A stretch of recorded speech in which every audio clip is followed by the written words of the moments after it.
মালয়েশিয়ার আজকের নিউজ। বিনা খরচে মালয়েশিয়া গেলেন আরও ১১৯ বাংলাদেশি কর্মী। প্রবাসীদের স্বার্থ সুরক্ষায় প্রবাসী স্বজন ফাউন্ডেশনের ১-২ দাবি। বিস্তারিত জানতে ভিডিওটির শেষ পর্যন্ত দেখুন। বেসরকারি রিক্রুটিং এজেন্সি ক্যাথারসিস ইন্টারন্যাশনালের ব্যবস্থাপনায় বাংলাদেশ থেকে সম্পূর্ণ বিনা খরচে মালয়েশিয়ায় কর্মী পাঠানোর ধারাবাহিকতায় চতুর্থ ধাপে মালয়েশিয়া গেলেন আরও ১১৯ বাংলাদেশি কর্মী। মালয়েশিয়ার নেশনগেট সলিউশন কোম্পানিতে জিরো কস্ট মাইগ্রেশন প্রোগ্রামের আওতায় তাদেরকে পাঠানো হয়েছে। গত বৃহস্পতিবার প্রবাসী কল্যাণ ও বৈদেশিক কর্মসংস্থান মন্ত্রণালয়ের সচিব রুহুল আমিন কর্মীদের পাসপোর্ট, ভিসা, টিকিট ও বিএমইটির ইমিগ্রেশন ক্লিয়ারেন্স কার্ড বা বিএমইটি স্মার্ট কার্ড হস্তান্তরের মাধ্যমে আনুষ্ঠানিকভাবে বিদায় জানান। ১১৯ জন কর্মীর মধ্যে ৬৯ জন গতকাল শুক্রবার যান, বাকিরা বৃহস্পতিবারেই গিয়েছেন। এদিকে বুধবার রাজধানীর বসুন্ধরা বাণিজ্যিক এলাকায় ক্যাথারসিস কমপ্লেক্সে ডিপার্চার ওরিয়েন্টেশনের আয়োজন করা হয়। কর্মী বাছাইয়ে স্বচ্ছতা নিশ্চিত করাসহ এই প্রক্রিয়ায় আরও বেশি কর্মী নিতে ক্যাথারসিস ইন্টারন্যাশনালে উপস্থিত ছিলেন মালয়েশিয়ার নিযোগদাতা প্রতিষ্ঠানের প্রতিনিধি।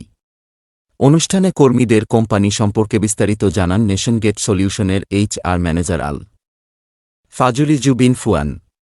এ সময় তিনি ঢাকায় যাতায়াতের খরচ বাবদ কোম্পানির পক্ষ থেকে ৩,০০০ টাকা করে দেন কর্মীদের।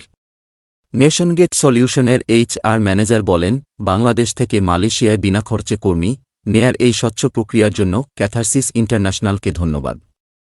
এছাড়া কর্মীরা যে বিনা খরচে যাচ্ছে এটা নিশ্চিত করার জন্য এই আয়োজন করা হয়েছে বলে জানান তিনি।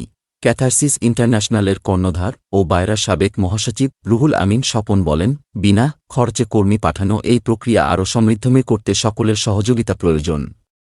তিনি বলেন, প্রবাসী কল্যাণ ও বৈদেশিক কর্মসংস্থান মন্ত্রণালয় এই কাজে যেই সহযোগিতা করে আসছে সেটি অতুলনীয়।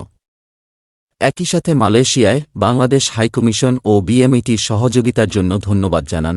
রুহুল আমিন স্বপন জানান, বৈদেশিক কর্মসংস্থান খাত ও রিক্রুটিং এজেন্সির সুনাম বাড়াতে বিনা খরচে আরও বেশি সংখ্যায় কর্মী পাঠানোর জন্য এই প্রক্রিয়ার স্বচ্ছতা নিশ্চিত করতে কর্মীদেরও সচেতন হতে হবে। প্রবাসীদের স্বার্থ সুরক্ষায় প্রবাসী স্বজন ফাউন্ডেশনের ১-২ দাবি। ক্যাথারসিস ইন্টারন্যাশনালের কর্ণধার রুহুল আমিন স্বপন বলেন, কোন কর্মীর কাছ থেকে কেউ একটি টাকাও নিয়ে থাকলে সেটি আমাদের জানাতে হবে। এখানে কোন অস্বচ্ছতা থাকলে এই সুযোগটি হাতছাড়া হয়ে যাবে।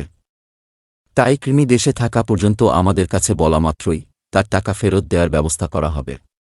কারণ এখানে মালয়েশিয়ার নিয়োগদাতা কোম্পানি সব খরচ বহন করছে। আমরা চাই মালয়েশিয়ার নিয়োগদাতারা বিশ্বাস করুক যে বাংলাদেশ থেকেও বিনা খরচে কর্মী পাঠানো সম্ভব।